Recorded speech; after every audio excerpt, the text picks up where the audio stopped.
My name is Celine, 32 years old, an Army staff sergeant who has faced bombs and bullets. But nothing prepared me for the cruelty of my husband's family.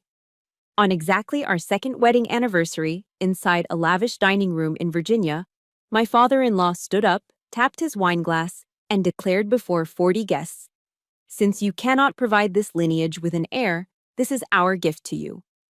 He threw a file onto the table. A divorce petition. My husband, Timothy, turned his face away, while my mother-in-law led out Judith, a young girl wearing the heirloom pearl earrings I was never allowed to touch, and introduced her as the new fiancée. They called me a broken machine that needed to be discarded. They forced me to sign the divorce papers right at the banquet table to humiliate me. But they didn't know that my best friend, a combat medic, was holding a test result envelope that would turn their victory into an eternal tragedy. Let me know where you are listening from, and hit subscribe if you believe that traitors do not deserve forgiveness. The air inside the Ashley estate in McLean, Virginia, was suffocating. It didn't smell like the diesel and dust of the motor pool at Fort Belvoir, or the sterile antiseptic of the barracks. It smelled of old money, expensive perfume, and silent judgment. Tonight, on the night of our anniversary, I felt less like a wife and more like an intruder. I pulled at the hem of my navy blue cocktail dress. It felt wrong on my skin. My body missed the rough, reliable comfort of my OCP camouflage uniform. Here, surrounded by women in silk gowns and men in bespoke suits, I was painfully aware of my differences. I wasn't Staff Sergeant Celine Ashley here, I was just Timothy's mistake, the foster kid who had somehow infiltrated their circle. "Happy anniversary, dear," a woman with a tightly pulled facelift said to me, her eyes scanning my waistline before flicking away. "Still no happy news?" "No, ma'am," I replied, keeping my voice disciplined and tight. "Not yet." She offered a pitying smile that didn't reach her eyes and moved on to the buffet, where mounds of black caviar rested on silver platters. I took a sip of champagne, but it tasted like vinegar. I looked for Timothy. My husband was standing near the limestone fireplace, swirling his scotch. He looked handsome in his tuxedo, the perfect image of the golden boy, but he was sweating. He kept checking his Rolex, his eyes darting around the room like a soldier who knew an ambush was coming. "Timothy?" I whispered, walking up to him. I reached for his hand, needing his strength. He flinched. He actually pulled his hand away. "Not now, Celine," he muttered, looking over my shoulder at his father. "Just stay calm, please." Stay calm. The discipline instilled in me by drill sergeants kicked in. I straightened my back. "Assess the threat," I told myself. "Something is wrong." Then the sound came. Clink, clink, clink. Mason Ashley, my father-in-law, was tapping his spoon against a crystal flute. The chatter in the room died instantly. Mason was a man who didn't demand attention. He expected it as his birthright. He stood at the head of the long mahogany table, looking like a king addressing his subjects. "Friends, family," Mason began, his voice booming and rich. "We gathered tonight to celebrate 2 years of Timothy and Celine." There was a polite ripple of applause. I tried to smile, but my stomach twisted. "However," Mason continued, his tone dropping an octave, "the Ashley legacy is not built on parties. It is built on bloodlines. It is built on the future. And a family requires a foundation." The room went dead silent. You could hear a pin drop on the Persian rug. Mason turned his cold gray eyes directly onto me. There was no warmth, no fatherly affection. Just the look a general gives a soldier he is about to court-martial. "We have been patient," Mason said, "but a business cannot run on deficits, and a marriage cannot run on barren ground." My breath hitched. Barren. The word hung in the air like a gunshot. "Since you cannot provide this lineage with an heir," Mason said, his voice void of emotion, "we have decided to correct the error. This is our gift to you." He didn't hand it to me. He tossed it. A thick manila folder slapped onto the polished mahogany table. It slid across the surface with a dry, hissing sound, knocking over a salt shaker before coming to a rest directly in front of me. My hands shook as I reached for it. I opened the cover. The bold black letters screamed at me. Petition for dissolution of marriage reason. Irreconcilable differences. Biological incompatibility. Biological incompatibility. They had reduced my entire existence, my love, my 2 years of devotion, down to a clinical defect. Like I was a car with a bad transmission, like I was a broken machine. A collective gasp went through the room. 40 pairs of eyes bored into me, some horrified, some amused, most just glad it wasn't them. Mother? Timothy's voice cracked. I looked up. Sharon, my mother-in-law, was walking in from the kitchen. She wasn't alone. Walking beside her was Judith, a 24-year-old debutante from a senator's family. Judith was wearing a white silk dress that looked suspiciously like a wedding gown. She looked down at the floor, feigning shyness, but I saw the corner of her lip twitch upward. And then I saw them. Hanging from Judith's ears were the teardrop pearl earrings, the Ashley family heirlooms. The ones Sharon had told me were being cleaned for 2 years. The ones that were supposed to be passed to the wife of the eldest son. They were gleaming against Judith's neck. Judith is young, Sharon announced, placing a hand on the girl's shoulder like she was presenting a prize heifer at a county fair. She comes from good stock. She understands her duty. I felt the blood drain from my face. I turned to Timothy. He was the only person in the room who could stop this. He was my husband. We had sworn vows. To have and to hold. Timothy, I said, my voice trembling but loud enough for everyone to hear.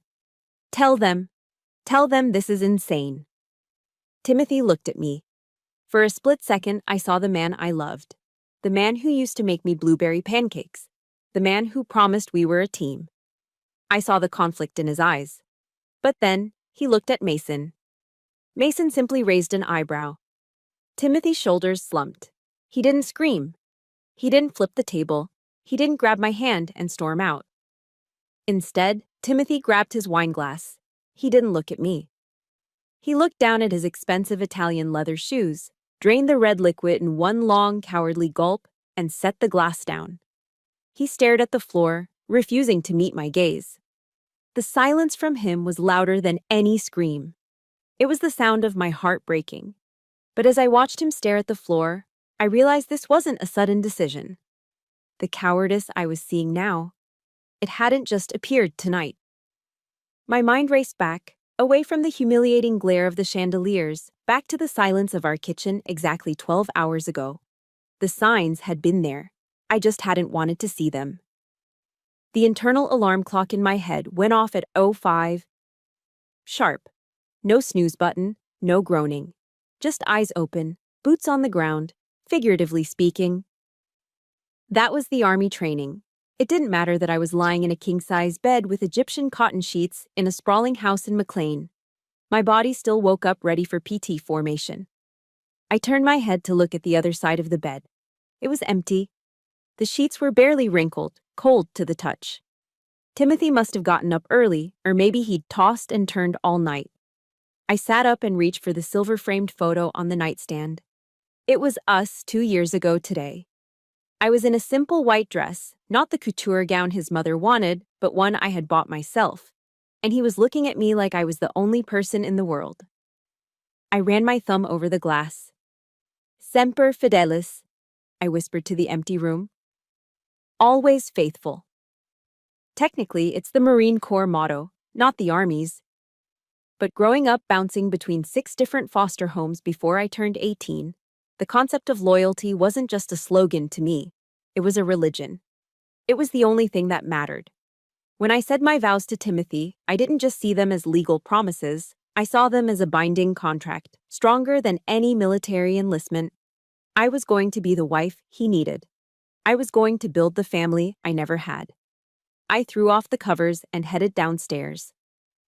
The house was silent, that heavy, expensive kind of silence you only get with thick insulation and high ceilings. My mission for this morning was simple: the perfect anniversary breakfast. I entered the kitchen, a space that looked like it belonged in a magazine spread, white marble countertops, a 6-burner Wolf range, and a refrigerator that cost more than my first car. I tied my apron tight, treating it like my body armor. I got to work. I wasn't just cooking, I was crafting a memory. I pulled out the fresh blueberries, the organic flour, and the buttermilk. Timothy loved blueberry pancakes. Not the frozen kind, but the ones made from scratch, fluffy and golden brown at the edges. I placed the turkey bacon in the skillet, listening to the satisfying sizzle as the heat hit the meat. As the smell of brewing coffee and frying bacon filled the air, I closed my eyes and inhaled deeply. To most people, this was just breakfast. But to me, the girl who grew up eating cold cereal in crowded group homes where the milk was always expired, this smell was everything. It was the scent of stability. It was the scent of home. I had spent my entire adult life fighting to earn this specific feeling, the safety of a warm kitchen and a family to feed. I set the table at the breakfast nook. Fresh, squeezed orange juice.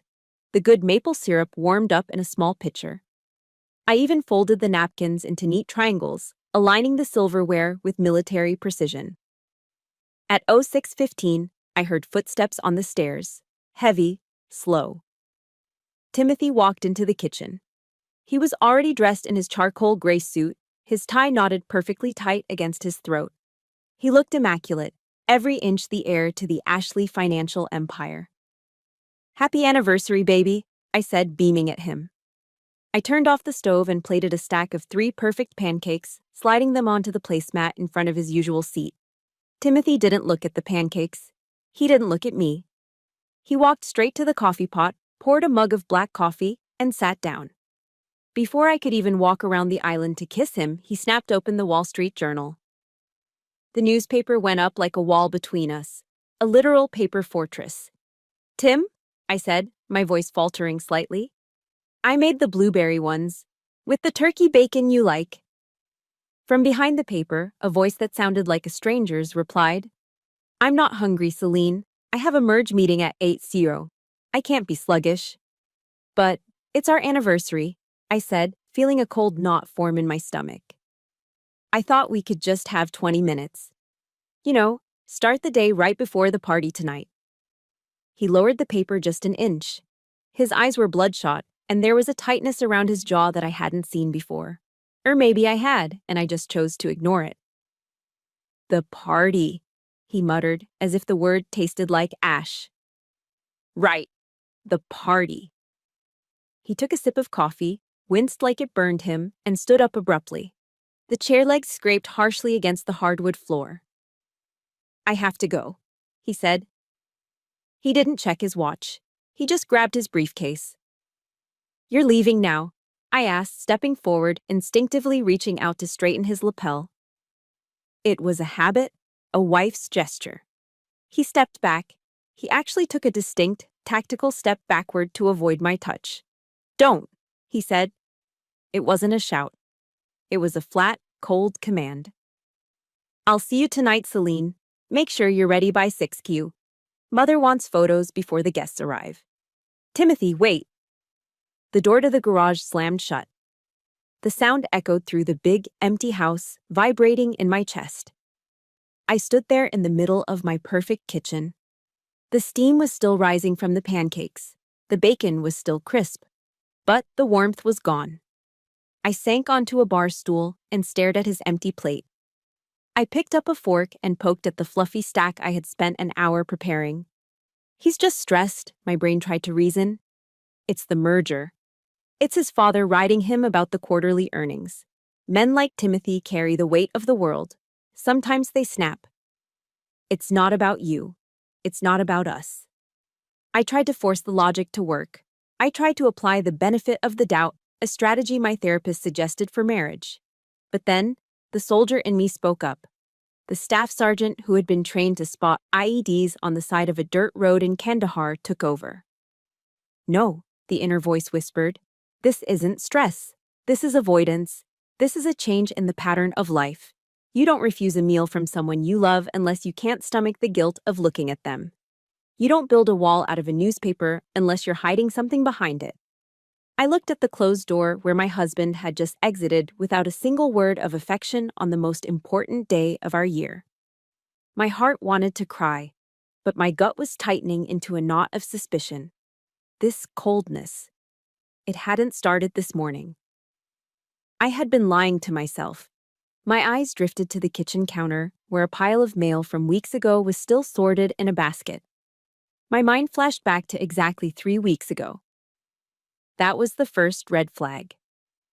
That was the first piece of intel I should have analyzed instead of ignoring. It was a simple phone bill, just a few sheets of paper. But looking back now, in the silence of this rejected breakfast, I realized that was where the war had actually begun. 3 weeks ago. That was when the perimeter was first breached. It didn't start with a bang or an explosion. It started with a piece of paper that looked innocent enough. A standard Verizon wireless bill lying on the white marble kitchen island. Usually Timothy handled all the finances online, bearing the details in encrypted spreadsheets and password-protected accounts I never saw. But this time, a paper statement had slipped through the digital cracks, mailed directly to the Ashley household. I didn't open it intending to spy. I opened it to file it, just trying to be a helpful wife. But as I smoothed out the paper, my eyes caught a pattern. In the Army, you are trained to look for anomalies. Anything that breaks the baseline is a potential threat. A pile of rocks on the side of a road that wasn't there yesterday. A sudden silence in a village that is usually noisy. You survive by noticing what doesn't fit. On page 3 of the bill, there was a glaring anomaly. A number ending in 8821. It appeared 12 times in the last billing cycle. But it wasn't the frequency that triggered my internal alarm. It was the timing. 02.14 a.m., 18 minutes, 01:45 a.m., 32 minutes, 03:00 a.m., 12 minutes.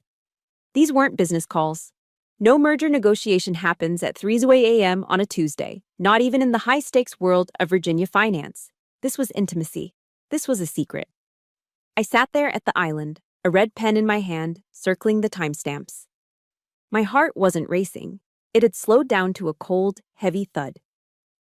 This was intel. I was building a case. When Timothy came home that evening, loosening his silk tie as he walked through the door, I didn't scream. I didn't throw a vase. I simply laid the paper on the counter, the red circles looking like bullet holes against the white page. "Tim," I said, my voice steady, masking the tremor in my hands. "Who is 8821? He stopped mid-stride. He looked at the paper, then at me. For a split second, I saw panic in his eyes, the primal fear of being caught. But just as quickly, it was replaced by something else. Annoyance. He laughed. A short, dismissive scoff that made me feel small. "Are you serious, Celine?" "I'm asking a direct question," I said. "Why are you on the phone for 30 minutes at 2 a.m. when you're supposed to be asleep beside me?" Timothy walked over, picked up the bill, and tossed it into the recycling bin like it was junk mail. Then he turned on me, his face twisting into a mask of victimhood. "This is exactly what I'm talking about," he said, shaking his head. "You bring the war home with you, Celine. You treat this marriage like a surveillance operation." "I found a number, Tim. That's not surveillance. That's a phone bill." "It's a client in Hong Kong," he shouted, his voice echoing off the high ceilings. "Time zones, Celine. Do you understand how international finance works? Or are you too busy looking for enemies in your own kitchen?" He stepped closer, invading my personal space. "You're paranoid. You know that, right? Ever since you got back from that last deployment, you're always on edge. You analyze everything. You verify everything. It's exhausting." I blinked, taking a step back. I'm not paranoid." "Yes, you are," he said, his voice dropping to a whisper, sounding almost sad, almost concerned. "It's the PTSD, isn't it? You can't turn it off. You're suffocating me, Celine. Your rigidity. It's killing any joy in this house. Suffocating. Rigid. PTSD. He was using my service, my trauma, and my training as a weapon against me. He was twisting reality until I felt the ground shake beneath my feet. I looked at the recycling bin. Was it a client? Was I crazy? Maybe I was too on edge. Maybe I was damaging this marriage with my suspicions. That is what they call gaslighting. It's not just lying. It's making you question your own sanity so you stop fighting back. And for a moment, it worked. A few days later, the doubt was still eating at me when I went to the commissary on Fort Belvoir for the weekly grocery run. The commissary is usually my safe space. It's orderly. It's full of people who understand the life, the deployments, the uniforms, the sacrifice. But that day, in the cereal aisle, my two worlds collided in the worst way possible. Celine, hi! I turned to see a young woman waving at me. Judith. I knew her vaguely. Her father was a senator who played golf with Mason Ashley. She was young, 24 maybe, with bouncy blonde hair and a smile that looked like it had never known a day of hardship. Hello, Judith, I said, gripping the handle of my cart tighter. What are you doing on base? Oh, just picking up some things for the charity drive, she chirped. She looked at my cart, protein bars, vegetables, cleaning supplies. Then she looked at me with wide, innocent eyes. Timothy talks about you all the time, she said. My grip tightened on the plastic handle. Does he? Yeah, she giggled. He says you're so disciplined. So strong.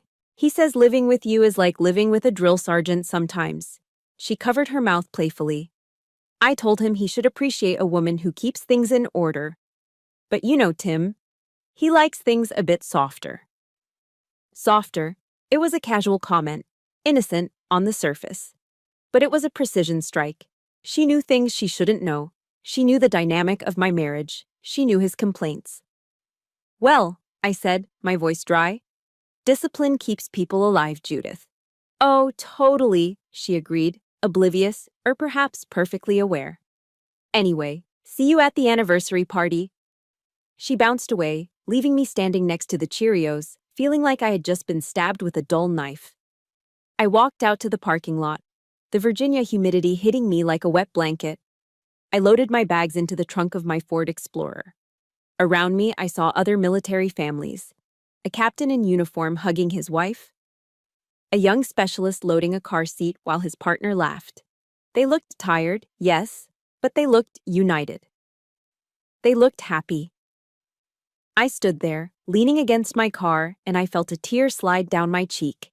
I wiped it away angrily. I felt like a total failure. A failure as a wife, a failure as a woman. I know there are people listening right now who have felt this exact same pain. That moment when someone looks you in the eye and tells you that your reality is wrong, that you are the crazy one. It is the loneliest feeling in the world. If you have ever been made to doubt your own sanity by someone you loved, please hit that like button and comment, "I believe you," below. Let's show everyone that we are not crazy and we are not alone. I took a deep breath, staring at my reflection in the car window. I remembered the speech by Admiral McRaven that we had watched in training. He talked about the rigorous Navy SEAL training and the brass bell that hangs in the center of the compound.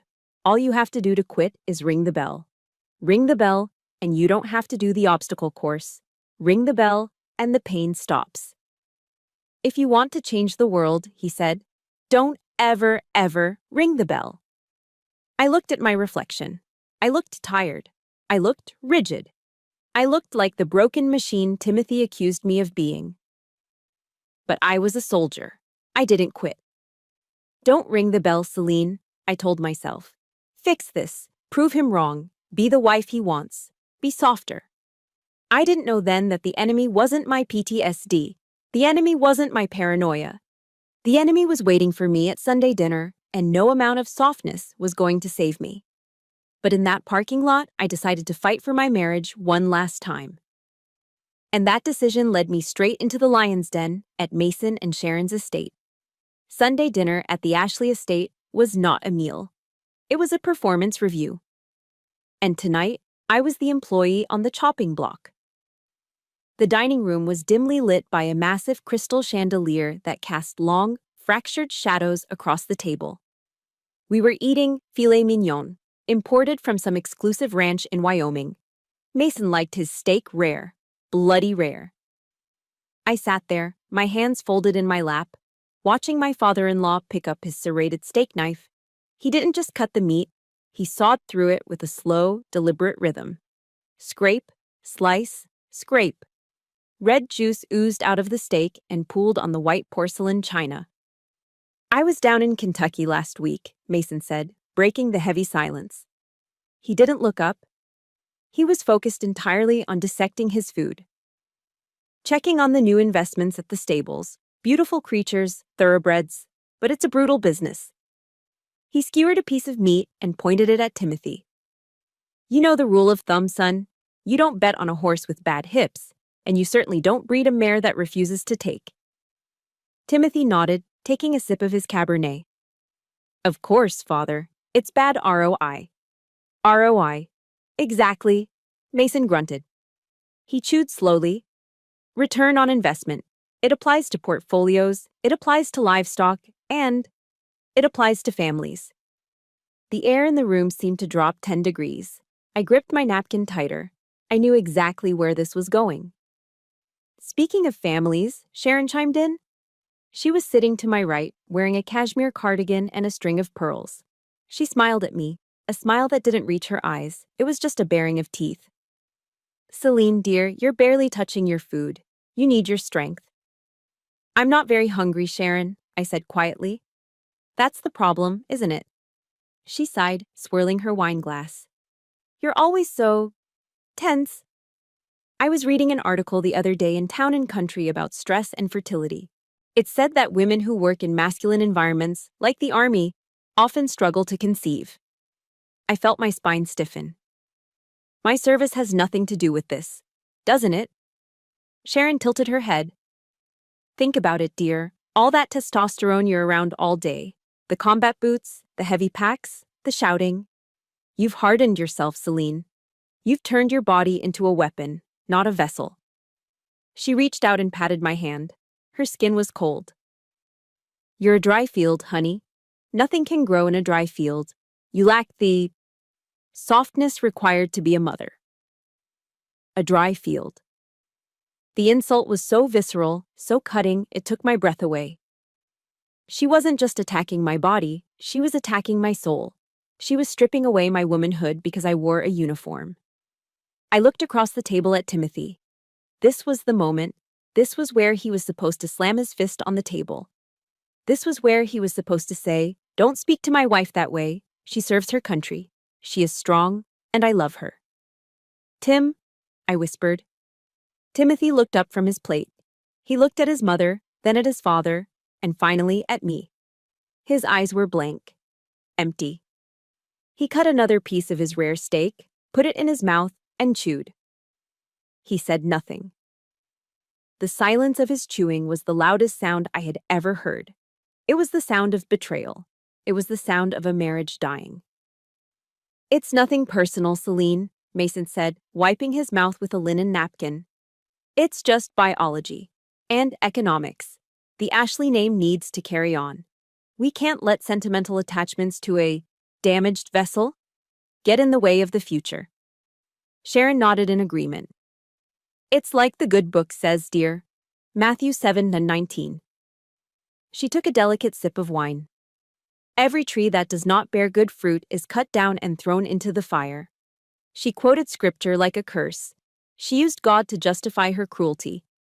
I felt bile rise in my throat. I couldn't breathe. The smell of the bloody meat, the clinking of the silverware, the smug look on Sharon's face, it was all suffocating me. Excuse me, I said, pushing my chair back.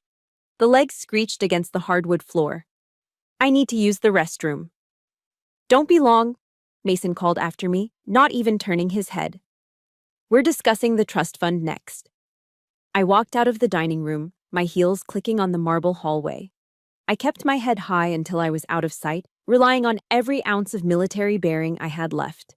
But the moment I locked the door of the guest bathroom, I crumbled. I leaned over the sink, splashing cold water on my face. I looked at myself in the mirror. My eyes were red, my skin pale.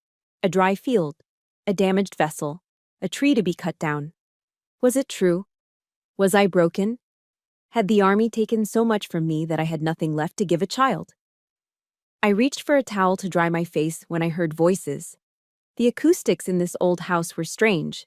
The heating vents carried sound from the dining room right into the bathroom. She looked ready to cry. Sharon's voice drifted through the vent. Honestly, Tim, it's pathetic. She's so emotionally unstable. It's handled, Mother, Timothy's voice said. He sounded annoyed, not defending me, but annoyed that he had to deal with the drama. I told you, the papers are drawn up.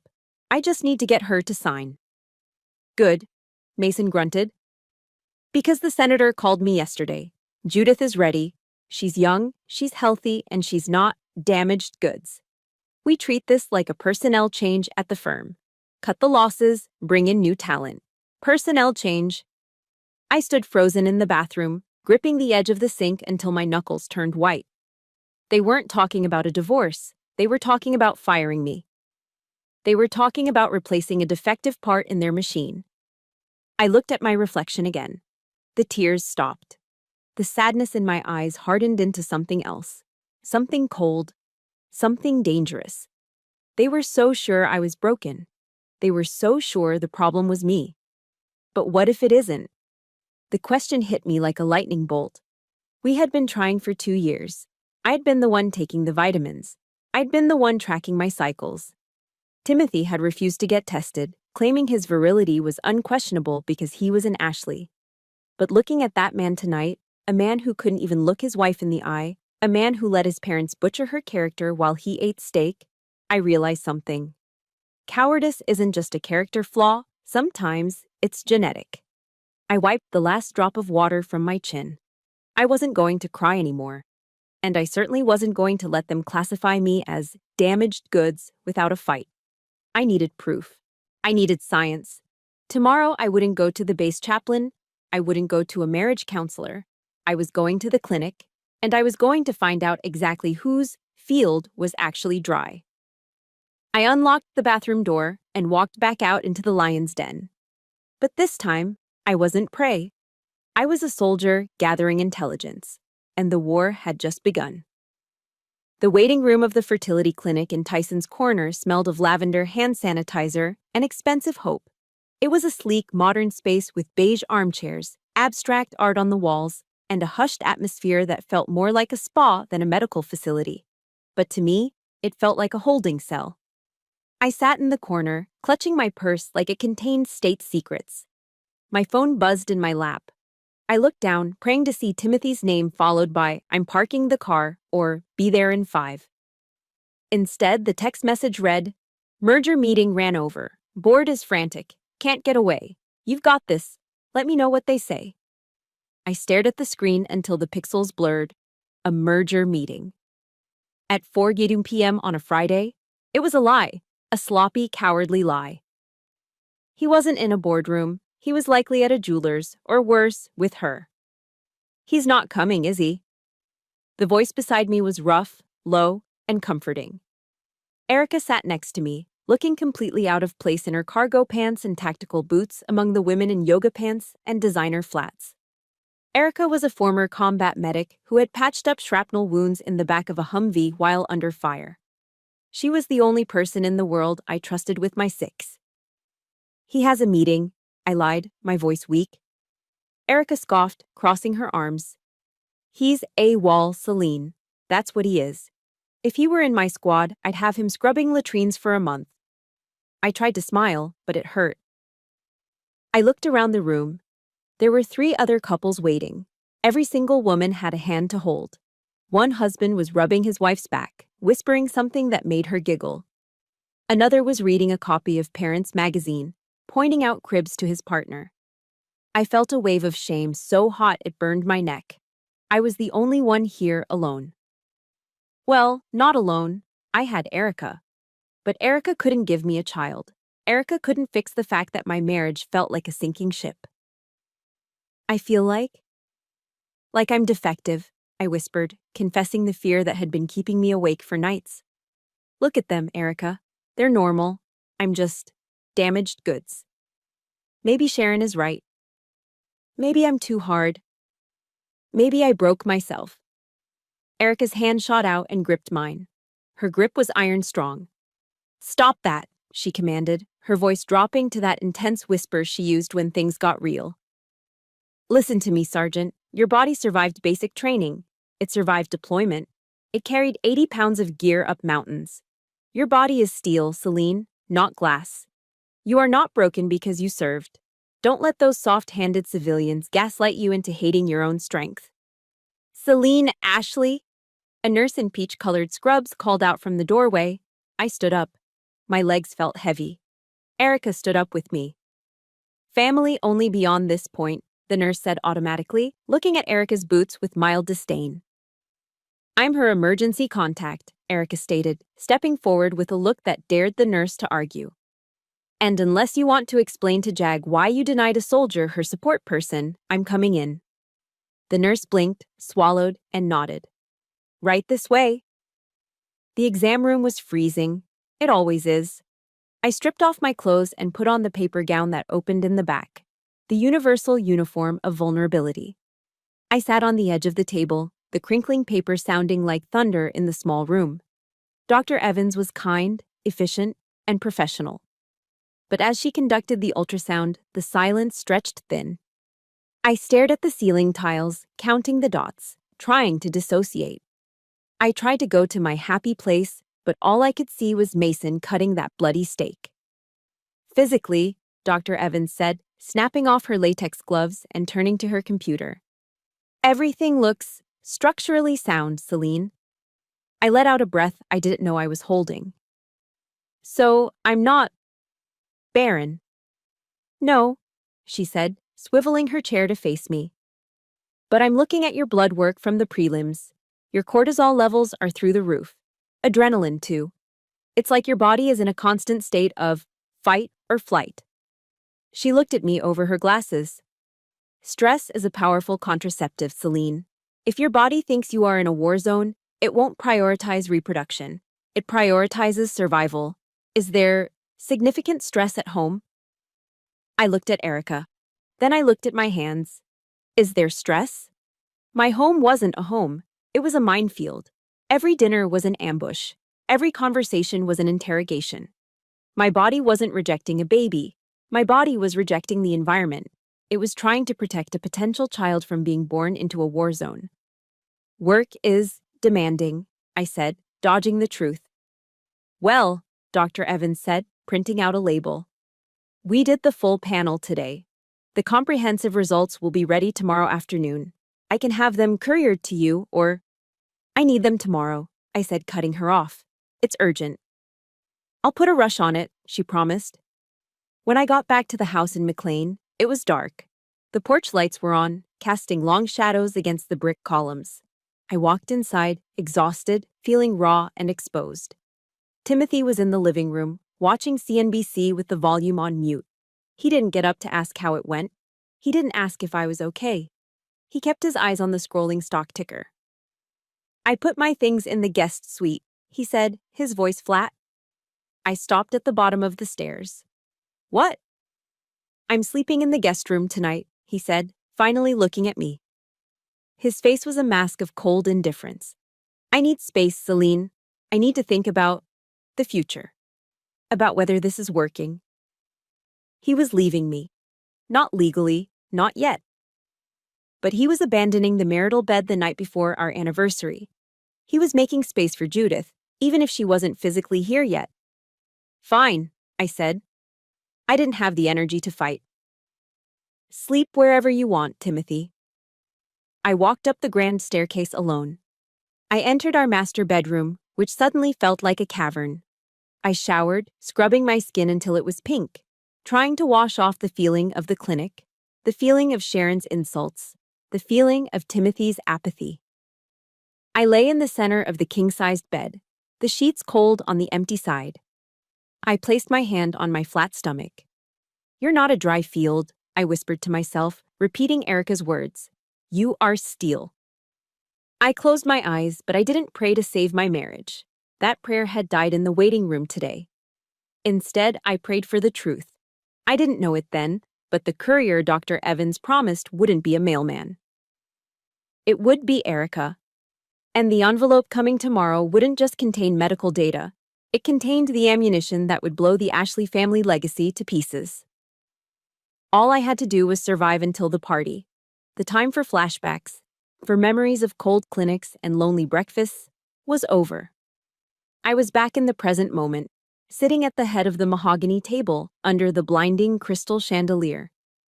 The air in the room was thick enough to choke on. 40 guests sat frozen, their forks hovering halfway to their mouths, their eyes darting between me and the manila folder that Mason had just slid across the table. Petition for dissolution of marriage. Reason: biological incompatibility. The words seemed to vibrate on the page. My hands were trembling, not from fear anymore, but from a rage that was boiling deep in my gut. I looked at Timothy. My husband, the man who had sworn to love me in sickness and in health, was staring intently at the stem of his wineglass, refusing to meet my gaze. "We didn't want to make a scene, Celine," Mason said, his voice smooth and devoid of any real apology. "But we are practical people, and practical problems require practical solutions." "A solution?" I repeated, my voice raspy. "I am your wife, Timothy, not a problem to be solved."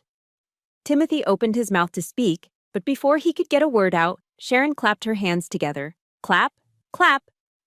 It was the sharp, commanding sound one uses to call a servant, or a well-trained dog. "Come on out, darling," Sharon cooed, looking toward the arched doorway that led to the kitchen. "Don't be shy. They need to see the future."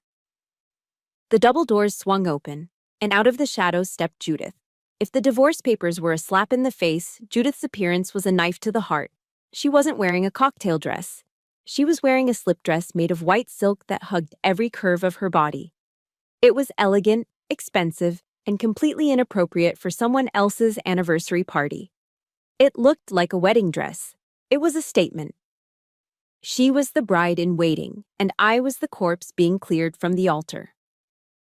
Judith walked into the room with a practiced modesty, keeping her head lowered slightly, but I saw the triumphant smirk playing on her lips. She glided over to stand behind Timothy's chair, placing a manicured hand on his shoulder. Timothy didn't flinch. He leaned back into her touch. But it wasn't the dress that made the breath catch in my throat. It wasn't even the way she touched my husband. It was the earrings. Dangling from Judith's lobes were two perfect, teardrop pearls set in platinum. The Ashley family heirlooms. I felt a physical blow to my chest. 2 years ago, on the morning of my wedding, I'd asked Sharon if I could wear those pearls. I wanted to feel like I belonged. I wanted to be part of the tradition. Sharon had looked at me with a cold smile and said, "Oh, honey, those are for family. They are far too delicate.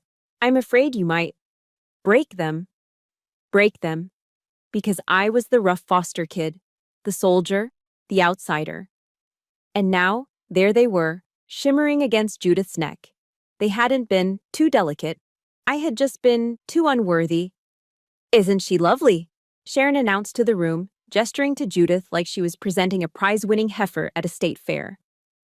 Judith comes from good stock. Her father is Senator Miller, as you all know. She is young, she is vibrant, and most importantly, Sharon paused, her eyes locking onto mine with malicious glee. She is fertile, she's ready to do what needs to be done. Unlike some people who are merely taking up space. The room was silent. The cruelty was so naked, so undeniable, that even the wealthy guests seemed uncomfortable. Someone coughed nervously. "Mother, please," Timothy murmured, but he didn't move Judith's hand from his shoulder. He reached into his tuxedo jacket pocket and pulled out a pen. It was his Mont Blanc, the heavy black resin one I had bought him for his promotion last year.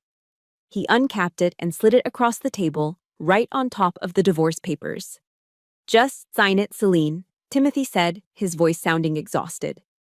"Please, don't make this harder than it needs to be." I looked at the pen. Then I looked at him. "You're replacing me?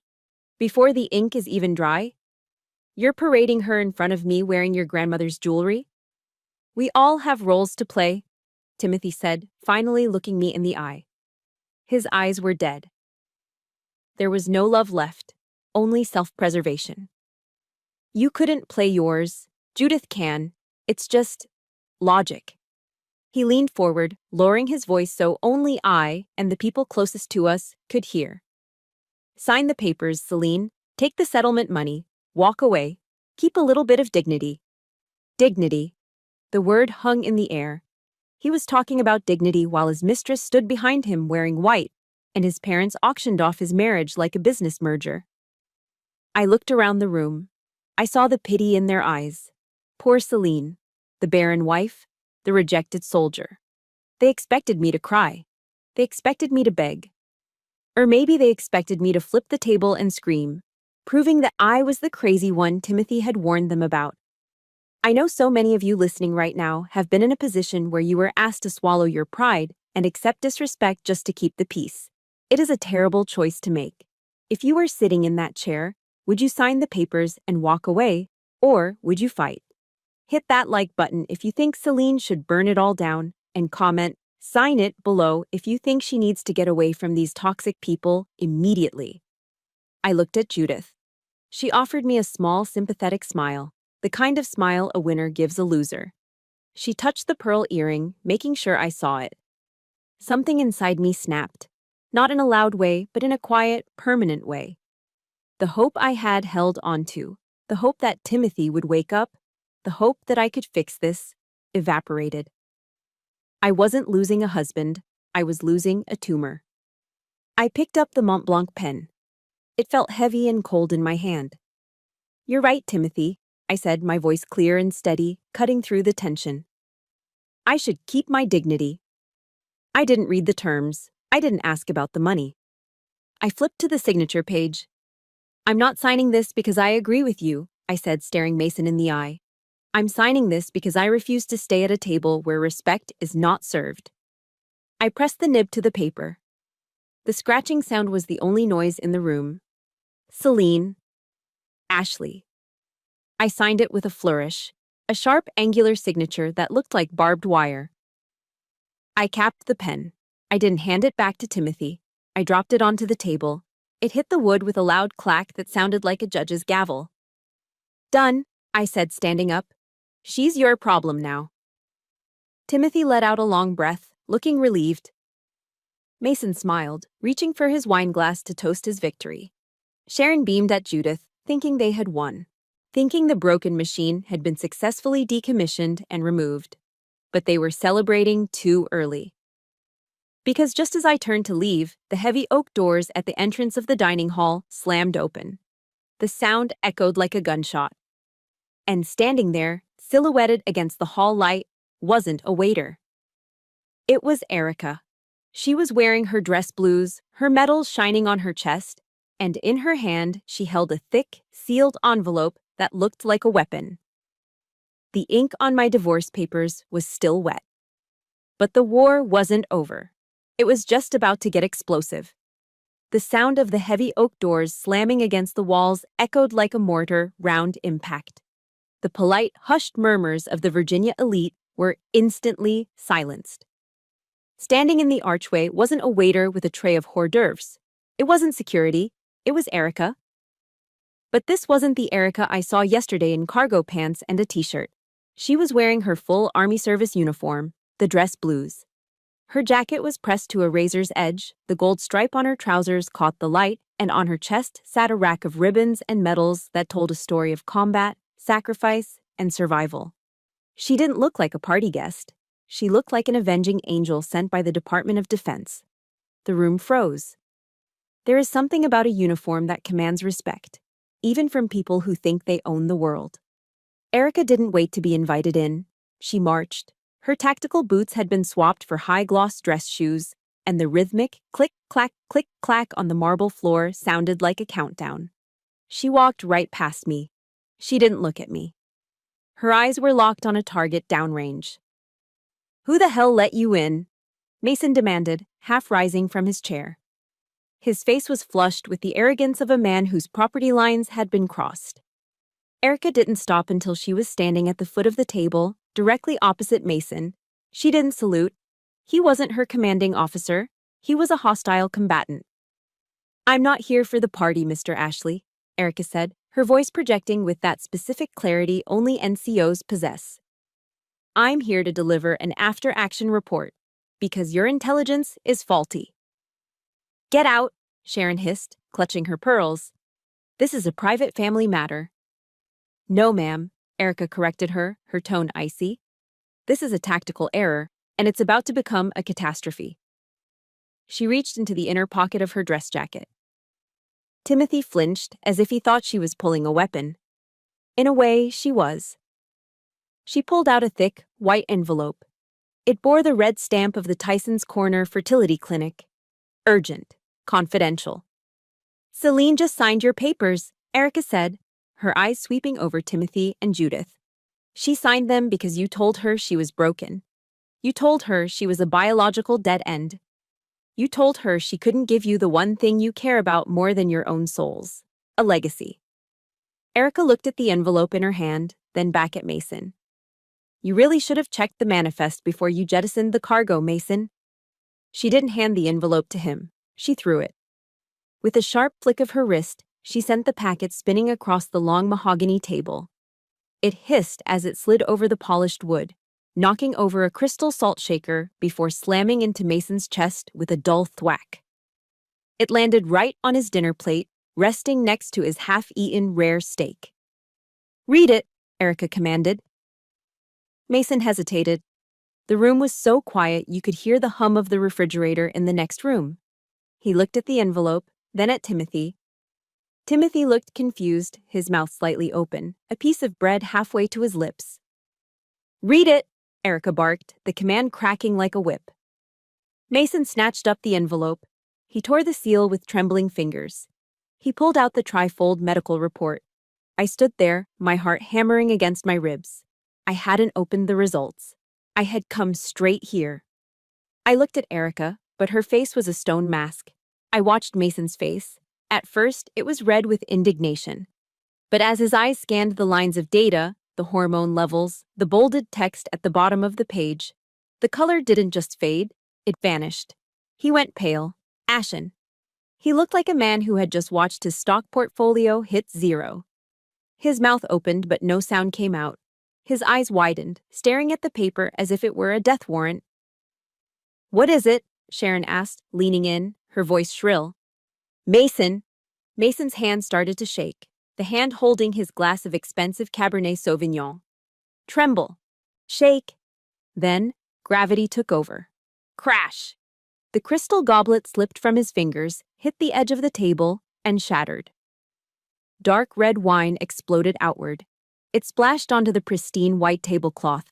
It dripped down onto the beige Persian rug, spreading like a pool of blood from a fresh wound. Nobody moved to clean it up. The stain grew larger, soaking into the fibers, ruining something irreplaceable. Just like they had ruined my marriage. Erica smiled. It wasn't a nice smile. It was the smile of a sniper who had just confirmed a kill shot from a mile away. "You don't understand the medical jargon, do you?" Erica asked, stepping closer. "Let me translate the intel for the civilians." She turned to face the room, addressing the 40 guests who were watching with bated breath. "Beta HCG levels, 45,000, Erica announced, her voice ringing clear as a bell. "Ultrasound confirmation completed at 1600 hours yesterday. Gestational sac visible, heartbeat detected, strong and rhythmic." She paused for effect, letting the words hang in the air. I felt my knees go weak. I grabbed the back of a chair to steady myself. Heartbeat.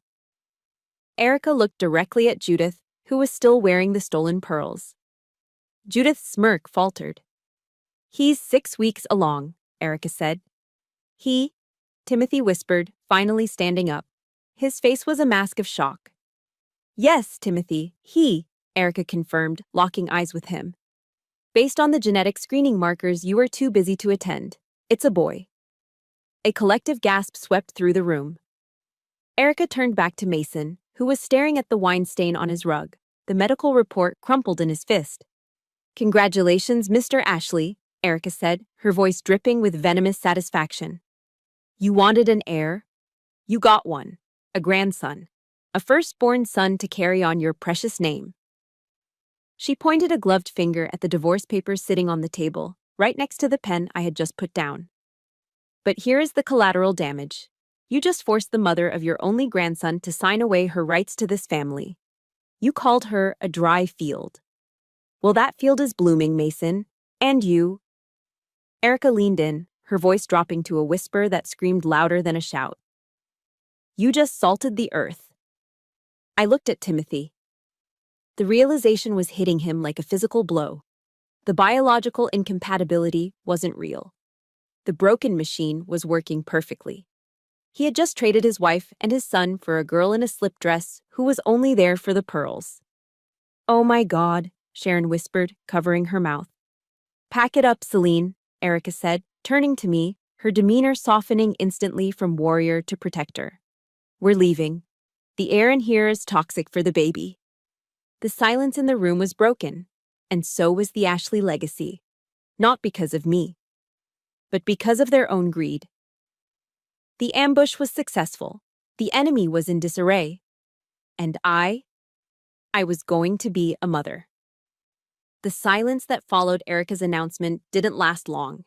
It was broken by the sound of a reality crashing down, not just for Mason, but for everyone in the room. For 2 years, I had been the problem. I was the liability in the Ashley portfolio. But in the span of 30 seconds, the power dynamic in the room flipped so violently, it was almost dizzying. I wasn't the rejected wife anymore. I was the carrier of the only asset that mattered, the heir.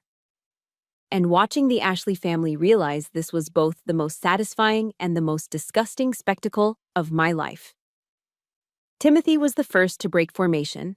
The shock on his face melted away, replaced instantly by a look of desperate, greedy calculation. He scrambled up from his chair, his eyes locked on my stomach as if he could see the future stock prices written there. Tim? Judith whispered, her voice trembling. She tugged at the sleeve of his tuxedo, trying to reclaim her territory. Tim, honey, what is she talking about? Who cares? We have us. Timothy looked at her, but he didn't see a fiancé. He didn't see the daughter of a senator. He saw an obstacle. He saw a bad investment. Get off me, Timothy snapped. He didn't just pull away. He shoved her. It was a hard, frantic push, the kind a man uses to clear debris from his path. Judith wasn't expecting it. She stumbled back in her towering stilettos, her arms flailing. She crashed hip first into the edge of the mahogany table before collapsing onto the Persian rug, right next to the growing stain of red wine. She looked up at him, humiliated, her eyes wide with shock. The perfect replacement had just been discarded the moment a better option appeared. Timothy didn't even look down at her. He was already rushing toward me, stepping over the spilled wine like it was holy water he was eager to cross. Celine, he gasped, reaching out with both hands. His face was flushed, his eyes wet with sudden, manufactured emotion. Oh my God, Celine, is it true? A boy? A son? He stopped just inches from me, his hands hovering as if he wanted to embrace me, but was afraid Erica might snap his wrists. It's a miracle, Timothy breathed, looking up at the ceiling as if he hadn't just been staring at the floor in shame 5 minutes ago. Don't you see, baby? This is a sign. God has blessed us. He wanted to test our faith, and we stumbled, but he has brought us back together. I watched him, fascinated by the audacity. He was rewriting history in real time. He was taking his cowardice and painting it as a test of faith. A test? I repeated, my voice flat. Yes. Sharon joined in, rushing around the table. Her face, which had been twisted in a sneer moments ago, was now softened into a grotesque mask of grandmotherly affection. She ignored Judith, who was sobbing quietly on the floor. Oh, Celine, darling, Sharon cooed, clasping her hands together. Please, you have to understand. We were just so worried. The pressure, the hormones. I was speaking out of turn. You know how I get when I'm stressed. I didn't mean any of those horrible things. She reached out to touch my arm. We are family, Celine. Blood is thicker than water. And that baby is an Ashley. He belongs here, with his grandmother. The air in the room felt thick with their desperation. They were scrambling, backpedaling, trying to unring the bell they had rung so loudly. I felt a wave of nausea. Not morning sickness, just pure revulsion. Don't touch me, I said. I didn't scream it. I didn't have to. The venom in my voice was enough to make Sharon freeze mid-step. I looked at Timothy, who was still wearing that hopeful, pathetic expression. I raised my hand and pointed a shaking finger at Judith, who was trying to pull herself up using the tablecloth. "You pushed her," I said to Timothy. "5 minutes ago, you were begging me to sign divorce papers so you could marry her. You put your grandmother's pearls on her ears, and the second you found out I had something you wanted, you threw her on the floor." Timothy blinked, sweating. "Celine, that was a mistake. Judith means nothing. She was just pressure from Dad. You know I love you. We can fix this. We can tear up the papers." He reached for the divorce petition on the table. "Don't you dare," I commanded. I stepped forward, forcing Timothy to step back. I felt Erica right beside me, a silent wall of support. "You called me a broken machine," I said, my voice rising, carrying to every corner of the room so all 40 guests could hear. "You said I was biologically incompatible. You said I was a dry field that needed to be cut down and thrown into the fire." I looked at Mason, who was still sitting in his chair, pale and trembling, holding his chest. "Well, Mr. Ashley," I said, locking eyes with the patriarch, "the machine isn't broken. The production line is working perfectly. But here is the problem with your business model." I picked up the divorce papers. The ink of my signature was dry now. Celine Ashley, sharp and permanent. "You already signed the return policy," I said, dropping the papers back onto the table. "The contract is terminated. The machine works, but the product doesn't belong to you." "Celine, be reasonable," Timothy pleaded, tears actually streaming down his face now. Tears of a man losing his inheritance, not his wife. "That is my son. You can't just take him away." "I'm not taking him away, Timothy," I said, looking at him with zero love, zero hate, just absolute indifference. "You gave him away. You threw us out. You handed me a pen and told me to keep my dignity." I looked at the Mont Blanc pen lying on the table. "And that is exactly what I'm doing." I turned to Erica. "Let's go." "No, wait, you can't leave," Sharon shrieked, her mask falling off completely, revealing the panic underneath. "Security, stop them." But the security guard by the door, a retired Marine who had been watching the whole thing, didn't move a muscle. He looked at Erica's uniform, then at me, and gave a barely perceptible nod. He opened the door for us. As we walked toward the exit, I heard the chaos erupt behind us. Judith was screaming at Timothy. Mason was shouting at Sharon. The sound of the Ashley dynasty imploding was loud and ugly. But as I stepped out into the cool night air of Virginia, I didn't hear the noise anymore. All I heard was the rhythmic clicking of Erica's heels beside me and the steady beat of my own heart, syncing with the tiny new life inside me. I was walking away with nothing but the clothes on my back and a baby in my belly. And I had never felt richer in my life. We were halfway to the massive double front doors when Mason Ashley made his last stand. He moved with surprising speed for a man of 65 who had just consumed half a bottle of Cabernet and suffered a massive ego contusion. He planted himself squarely in front of the exit, spreading his arms wide like a gatekeeper guarding a fortress. His face was a mottled map of purple rage and white panic. "You are not walking out that door," Mason bellowed, his voice echoing off the vaulted ceiling of the foyer. "You do not get to dictate terms to me in my own house." Erica stepped forward, her hand instinctively twitching toward her belt line, but I put a hand on her arm. This wasn't a physical fight. This was a battle of wills, and I was done letting him have the high ground. "Move, Mason," I said, my voice dangerously low. "That child bears the Ashley name," Mason shouted, pointing a shaking finger at my stomach. "That is my grandson. That is the heir to this estate, to the firm, to everything I have built. He belongs to this house." "He belongs to me," I corrected him, stepping into his personal space. "I will sue you for custody." Mason spat, spit flying from his lips. "I will bury you in legal fees, Celine. I will hire the most expensive sharks in DC. I will paint you as unstable, unfit, and destitute.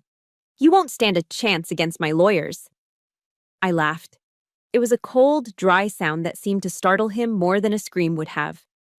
"Your lawyers?" I shook my head, looking at him with genuine pity. Mason, you really don't understand what you just did, do you? I reached over to the hall table where I had tossed the manila folder, the divorce papers. I picked them up and held them in front of his face like a shield. You want to go to court? Please, let's do that, I said, my voice steady and sharp. Because my JAG officer is going to have a field day with this. JAG? Mason scoffed. Military lawyers. Please. This document, I said, shaking the papers, is a signed confession. It is a legal declaration that you, Timothy, and Sharon initiated the termination of this marriage based on, and I quote, biological incompatibility and failure to produce an heir. You put it in writing, Mason. You declared under penalty of perjury that you wanted nothing to do with me because you thought I couldn't give you a baby. I took a step closer, forcing him to shrink back against the doorframe. You didn't just divorce me, I continued, emphasizing every word. You preemptively abandoned your grandchild. You went on record stating that a child was the only condition for my acceptance in this family, and when you thought there wasn't one, you threw me out. No family court judge in Virginia is going to give you custody of a child you tried to evict before he was even born. Mason's jaw worked, but no words came out. He looked at the papers in my hand, realizing that his own arrogance had forged the lock that would keep him out of his grandson's life. In the Army, we call that a self-inflicted wound, I said. You pulled the trigger, Mason. You just forgot to check where the barrel was pointing. Celine, please. Sharon's voice came from the hallway. She was leaning against the wall, looking old and frail. We can tear up the papers. We can pretend tonight never happened. Pretend? I spun around to face her. That's all you people do. You pretend to be good Christians. You pretend to be a loving family. You pretend to have honor. But I'm done with the simulation. I looked past her to where Timothy and Judith were standing. Judith was holding an ice pack to her hip, her mascara running down her face. Timothy looked like a ghost, stripped of his confidence, stripped of his mother's protection. And you two, I said, addressing the unhappy couple. You deserve each other. I looked at Judith. He shoved you, honey. He shoved you the second a better option came along. Remember that when you're walking down the aisle. If you think he won't do the same to you the moment your father loses an election or your looks fade, you're not just mean, you're stupid. Judith looked down, biting her lip. She pulled her arm away from Timothy. Then I looked at my husband. My ex-husband. I used to think you were a victim of your parents, Tim, I said softly. I used to make excuses for you. But tonight I saw the truth. You aren't a victim. You're a collaborator. You're a coward who hides behind women. First your mother, then me, now her. I love you, Celine, Timothy whispered, his voice cracking. No, you don't, I replied. You love the idea of being a father more than you fear your own father. That's not love. That's just another form of weakness. I turned back to Mason. Now get out of my way, or I will call the military police and have you arrested for unlawful detainment of a U.S. service member. And I promise you, that will make the front page of the Washington Post. Mason stared at me for a long, agonizing second. Then, slowly, defeatedly, he stepped aside. He didn't look like a titan of industry anymore. He looked like a sad, broken old man who had just lost his legacy. Let's go, Erica, I said. We pushed open the heavy doors and stepped out into the night. The humidity had broken, and the air was crisp and clean. We walked down the long brick steps toward Erica's black pickup truck parked in the circular driveway. Celine, wait! I heard the frantic footsteps behind me. I didn't stop. Celine, baby, please! Timothy came running down the stairs, stumbling in his dress shoes. He grabbed my arm just as I reached the passenger door. You can't leave like this, he sobbed, snot running down his nose, all his dignity gone. I can change. I'll cut them off. I'll move out. Just let me be a dad. Please, Celine, don't take him away. I looked at his hand on my arm. Then I looked into his eyes. I searched for any spark of the man I had married, but all I saw was a stranger. I'm not taking him away, Timothy, I said, my voice devoid of anger, devoid of sadness, just empty. I'm not taking him anywhere. I pulled my arm free from his grasp. You are the one who threw us away, I said. You treated us like trash. And now that you realize the trash was treasure, you don't get to reach back into the dumpster. Celine, in the military, when a soldier betrays their oath, acts with cowardice, and disgraces the uniform, we give them a dishonorable discharge, I said.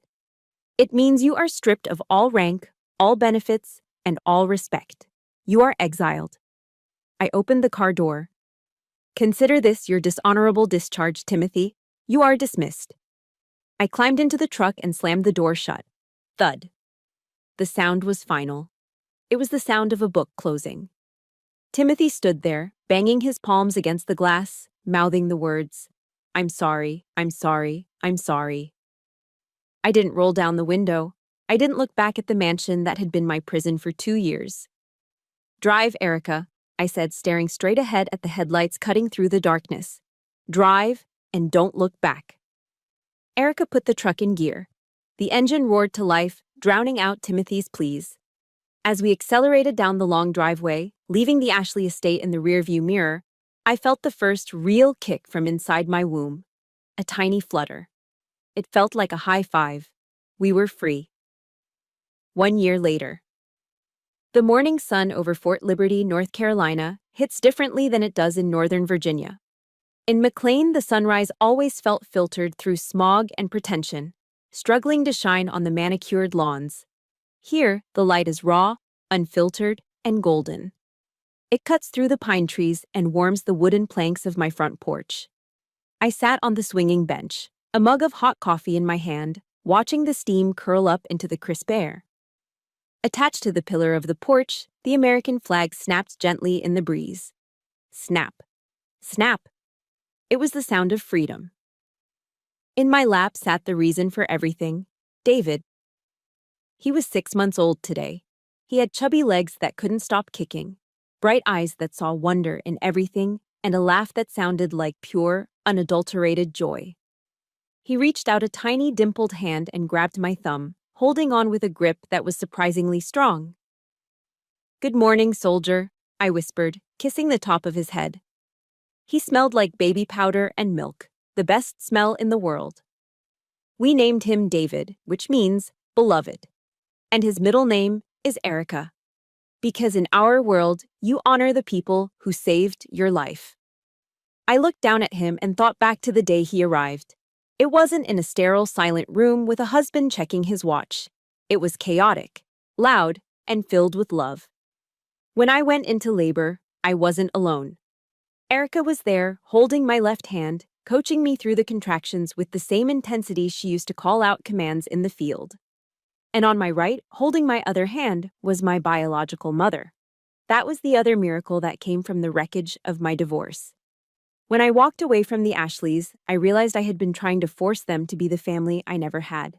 I stopped looking for validation from strangers and started looking for my roots. I found her in a small town in Georgia. She wasn't rich. She didn't have pearls or a mansion. But she had a heart that had been waiting for me. When David took his first breath, he was welcomed by 3 generations of fighters. He was born into a fortress of loyalty, not a bank vault of conditions. Is he awake already? The screen door creaked open, and Erica stepped out onto the porch. She was wearing sweatpants and a t-shirt that said, "Pain is weakness leaving the body." She was holding 2 plates of scrambled eggs and toast. He refuses to miss reveille, I said, smiling. Erica sat down on the wicker chair next to the swing. She handed me a plate and looked at David.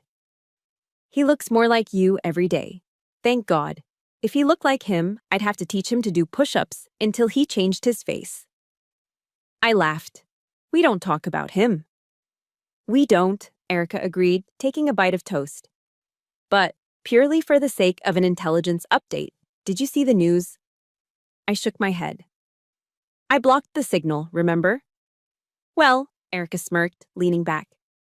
Word on the wire is that the Ashley dynasty is having a liquidity crisis and a lineage crisis. She took a sip of my coffee. Judith is gone. Turns out the perfect replacement wasn't so perfect. There are rumors of a phantom pregnancy, or maybe she just lied to seal the deal. Either way, no baby. And once Mason found out he'd thrown away the real heir for a hallucination, let's just say Sunday dinners aren't so polite anymore. I listened to the words, waiting to feel something. Anger, vindication, pity. I felt nothing. It was like hearing about a weather disaster in a country I'd never visited. It was tragic, sure, but it had nothing to do with me. Timothy was alone in that big, echoey house, surrounded by expensive furniture and parents who viewed him as a failed investment. He had traded reality for an illusion, and now he was left with empty hands. Karma, Erica said simply. It rarely misses. It's not just karma, Erica, I said, looking out at the street where other military families were starting their day. Kids were riding bikes. A dad was packing his gear for duty. It's a choice. They chose the legacy of the name. They wanted a statue to look at. They didn't want a family to love. I looked down at David. He was chewing on his fist, completely unbothered by the fact that he had been disinherited from a fortune. He didn't know he was supposed to be a broken product. He just knew he was loved. Mason Ashley had told me that a family requires a foundation. He was right about that, but he thought the foundation was money and bloodlines. He was wrong. The foundation is honor. It's loyalty. It's showing up when things get hard. General Patton once said, I murmured, stroking David's soft cheek, victory belongs to the most persevering. Damn straight, Erica said, and we persevered. I took a deep breath of the pine-scented air. I felt a sense of wholeness that I had never felt in the 3 years I was married to Timothy. In the end, Mason and Sharon gave me the greatest gift of all. They thought the divorce papers were a death sentence for me. They thought they were evicting me into the wilderness, but they were wrong. Those papers were my emancipation proclamation. If I had stayed, I would have been a bird in a gilded cage, pecking at crumbs of affection, teaching my son that his value lay in his bank account. I would have withered away, that dry field Sharon talked about. But out here in the real world, with my chosen family, I was blooming. I looked at the sun rising higher, casting long shadows across the grass. I mentally wrote one last letter to Timothy, one that I would never send. Dear Timothy, you wanted an heir to carry your title. I am raising a son to carry his honor. You have your millions, your mansion, and your silence. I have the noise of laughter, the strength of sisterhood, and the future. Thank you for the cruel anniversary gift. Thank you for the divorce. It was the only way I could save my son. Signed, Celine. Hey, Erica said, nudging my foot with hers. Stop thinking so loud. The coffee is getting cold. I smiled, shaking off the ghosts of Virginia. I lifted my mug in a silent toast to the morning sun. You're right, I said. Let's eat. We have a big day ahead of us. I hugged David tighter, feeling the steady, rhythmic beat of his heart against mine. The broken machine was running perfectly. And the legacy? It was just beginning. Looking back at that dining room in Virginia, I realized now that the divorce papers weren't a rejection. They were a redirection. Too often we cling to toxic relationships because we are afraid of the unknown, or because we confuse history with loyalty. But my journey taught me a priceless lesson. Blood makes you related, but only loyalty makes you family. Never let someone else's inability to see your value make you question your own worth. Being alone is far better than being with people who make you feel lonely. If you are holding on to a painful situation just because you are scared to let go, remember this. You are not a broken machine. You are simply in the wrong factory. Walking away isn't quitting. Sometimes it is the bravest act of self-love you will ever commit. Now, I want to turn this over to you, my listeners. Have you ever had to make the heartbreaking choice to cut ties with a family member or a partner to protect your own peace? It is a terrifying step to take, but often it is the only way to heal. Please share your story or just type "I choose me" in the comments below to show that you are prioritizing your own well-being today. We read every single comment, and we are building a community of survivors here. If my story gave you hope or strength today, please hit that like button and subscribe to our channel. Turn on notifications so you never miss a story about justice, resilience, and finding the light after the darkness. Thank you for listening, and remember, your legacy is what you build, not what you inherit.